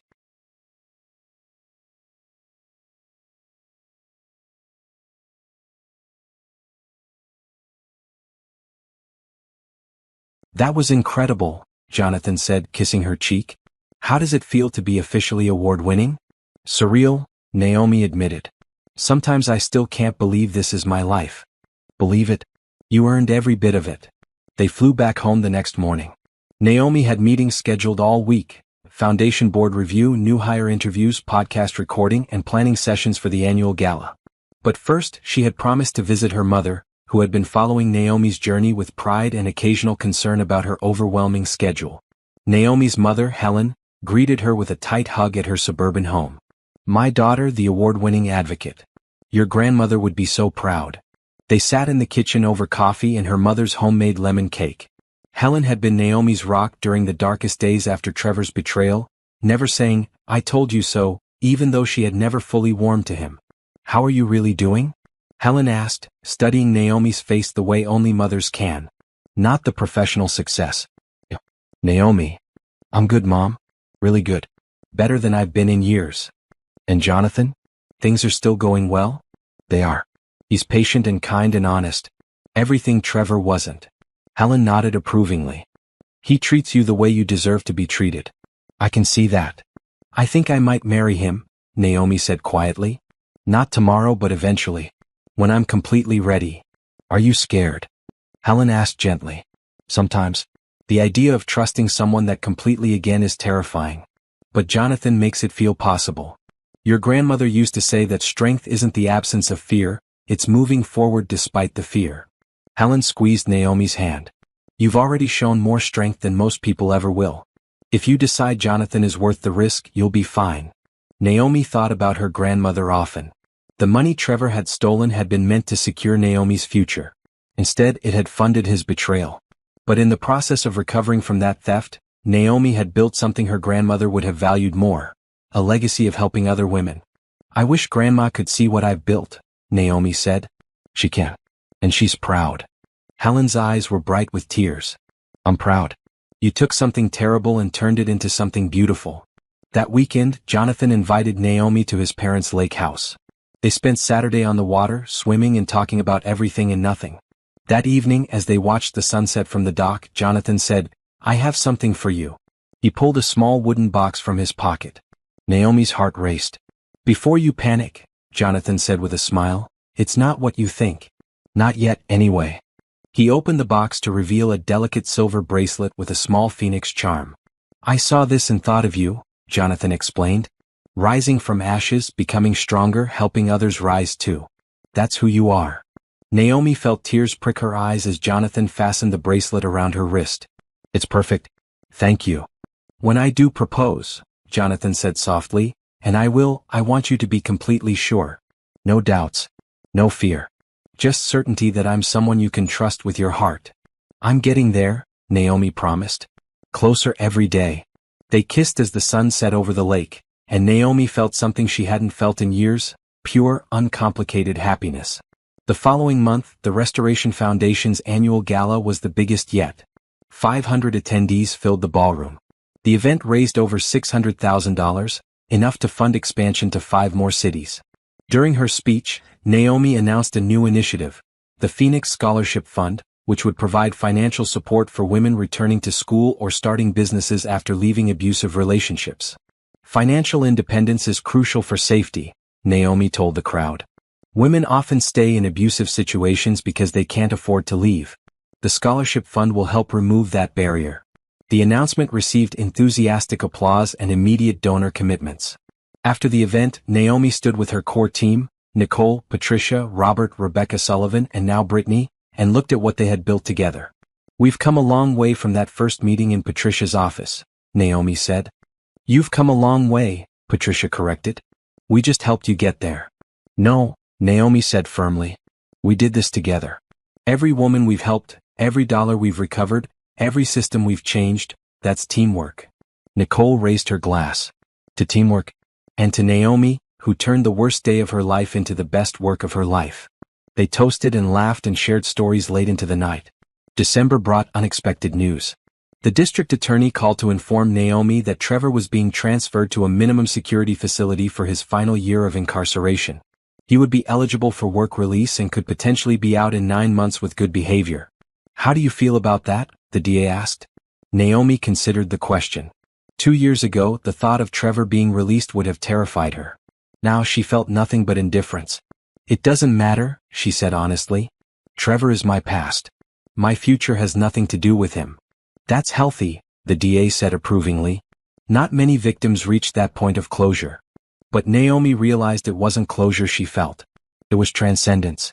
She had moved so far beyond Trevor's betrayal that his existence barely registered in her consciousness anymore. Christmas Eve, Jonathan's family hosted a gathering at their home. Naomi had become comfortable with his family over the past year and a half, appreciating their warmth and inclusion. After dinner, Jonathan's mother pulled Naomi aside. "Can I show you something?" She led Naomi to her study and pulled out a photo album. Inside were pictures of Jonathan's late grandmother. "She passed 5 years ago," Jonathan's mother said. "But before she died, she gave me her engagement ring and made me promise to give it to Jonathan when he found someone worthy of it." She opened a small box to reveal a beautiful vintage ring, a sapphire surrounded by diamonds in an Art Deco setting. "I'm not showing you this to pressure you," she continued. "I'm showing you because I want you to know that when Jonathan proposes, and he'll be offering you this ring. And I want you to know it comes with our blessing and our certainty that you're the right woman for our son." Naomi felt overwhelmed by the gesture. "Thank you. That means everything. You've been through so much, Naomi. But you've emerged stronger and more compassionate. Jonathan is lucky to have found you." As the year ended, Naomi took stock of her life. The foundation was thriving. The business was successful. Her book continued to sell and help women worldwide. Her relationship with Jonathan was steady and healthy. Most importantly, she had healed. The wounds Trevor had inflicted were now scars, reminders of what she had survived, but no longer sources of active pain. New Year's Eve, Naomi and Jonathan attended a charity gala. As midnight approached, they stood on a balcony overlooking the city lights. "What are you hoping for this year?" Jonathan asked. Naomi thought about it. A year ago she would have said professional milestones, expanding the foundation, hitting book sales targets, winning awards. But now her priorities had shifted. "Balance," she said. "I want to keep doing this important work, but I also want to live my life. Build relationships. Experience joy. Not just survive but truly thrive. That sounds perfect, Jonathan said. As the countdown began, Naomi felt a sense of peace. She had spent 2 years rebuilding from devastation, had transformed betrayal into purpose, had helped hundreds of women reclaim their power. But now it was time to also reclaim her own personal happiness. The crowd counted down. 5, 4, 3, 1. Jonathan kissed her as fireworks exploded over the city. Happy New Year, Naomi. Happy New Year, she replied, meaning it with every fiber of her being.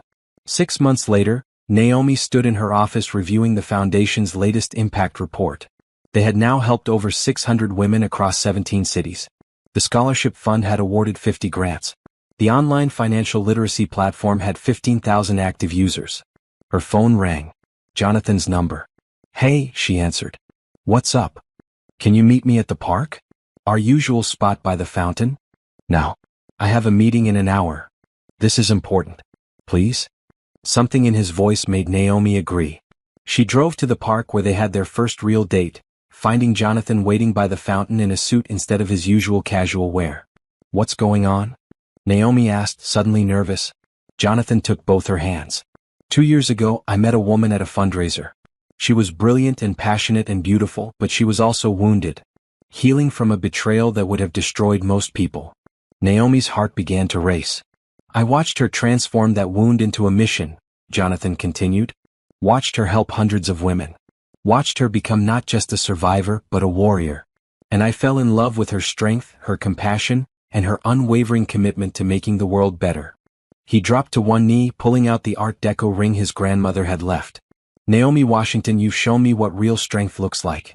What genuine kindness means. What it means to rise from ashes and become something even more beautiful.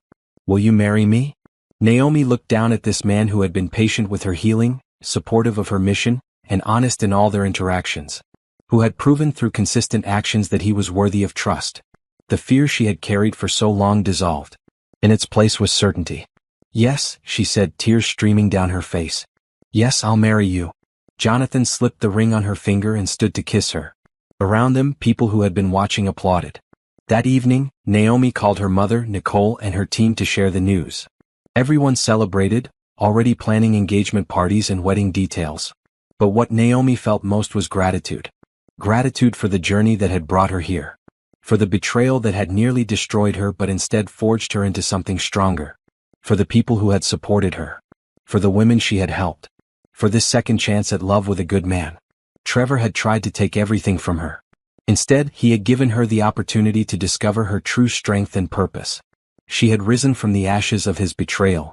And now, standing in her office looking at the engagement ring on her finger and the impact report showing hundreds of women helped, Naomi understood something profound. The best revenge wasn't just survival. It was building a life so full of meaning, purpose, and genuine happiness that the person who tried to destroy you became completely irrelevant. Trevor was somewhere serving the remainder of his sentence, his life defined by his crimes and failures. Naomi was here, engaged to a wonderful man, running a successful business and foundation, making a real difference in the world. She had won. Not by destroying him, but by creating something beautiful from the ruins he left behind. And that victory was sweeter than any revenge could ever be. Epilogue, 5 years later. Naomi stood backstage at a TED conference, about to give a talk on financial abuse awareness. She wore a navy dress and her grandmother's pearls. On her left hand, alongside her wedding band, sat the sapphire engagement ring Jonathan had given her 3 years ago. They had married in a small ceremony surrounded by family and friends. Had bought a house together. One they both owned equally with complete financial transparency. Had built a life based on trust, honesty, and mutual respect.